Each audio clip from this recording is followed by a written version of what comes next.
Question 2, Sam, from FPL Tips. Thank you, FPL Tips, for the question.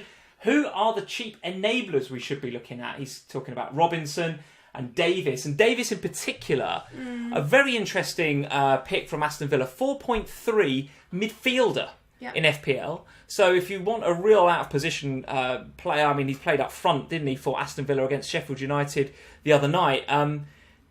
Impressed because he was a handful for that Sheffield United centre-half pairing, but wouldn't necessarily say he threatened much. He was a handful without really threatening. But at 4.3, despite the Aston Villa fixtures, is he worth a look?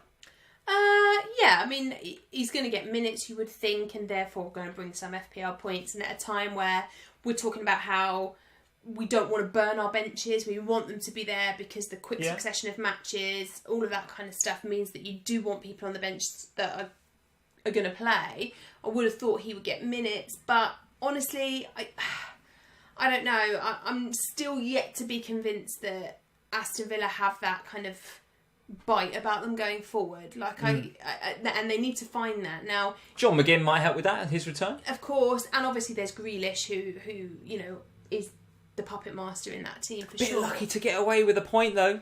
Very much so. The young goalkeeper almost dropped it in his own net. Pretty much dropped it in his own net, and the technology let him down, unfortunately, Sheffield United. One player that I thought equally was a handful for Arsenal on the same night against Manchester City was Eddie Nketiah. Now, he came in and played that forward role pretty well, I thought, for the first 20 to 25 minutes when Arsenal were in the game, before it started to go a little bit south for them, and the David Luiz thing happened. A bit unfortunate with injuries. I think Xhaka going off after 5 minutes really affected the dynamic of that midfield. I'm not quite convinced that Dani Ceballos did quite as good a job as Xhaka might have done in that game. But nevertheless, Eddie Nketiah, possibly a real cheap enabler, keeping Aubameyang out left. Yes, and I thought he looked really promising. And, you couple with that what you've just said about the injuries and the fact that the weather was awful in Manchester yesterday.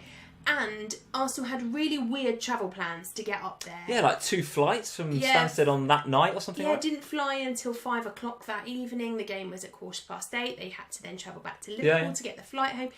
All of that kind of, the circumstances surrounding that game, as well as the circumstances within that game, did Arsenal absolutely no favours at all. But I did think Nketiah looked promising. So if you're looking... Will he stick with him though, Arteta?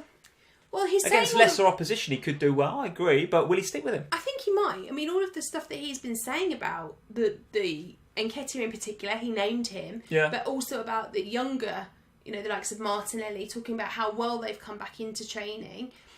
Why not? And he stuck with Saka the other night. He played Willock, so maybe there's some intent there from Arteta to start blooding the youth over the rest of this season. So Nketiah potentially. If all else fails, though, surely you go back to Old Faithful, don't you? Todd Cantwell in the middle there. Norwich, some nice-looking fixtures. Fixtures that, quite frankly, they've got to win. Yes. They've got to win those fixtures. And the Great Escape could be on if you start to look at some of those fixtures. And, of course, you can look at Pookie up front. I wouldn't necessarily say he's a cheap enabler, but Todd Cantwell in midfield is still 4.7, right? 4.67. So he's still really good value. I think so. And I think Todd Cantwell, of all of the cheap enablers, he is absolutely the one that I am looking at in the midfield.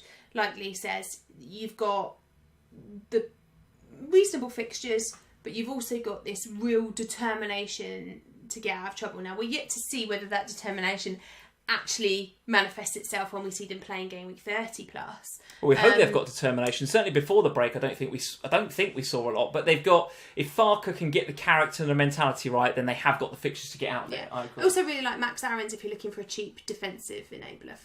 All right, Max Aarons as well.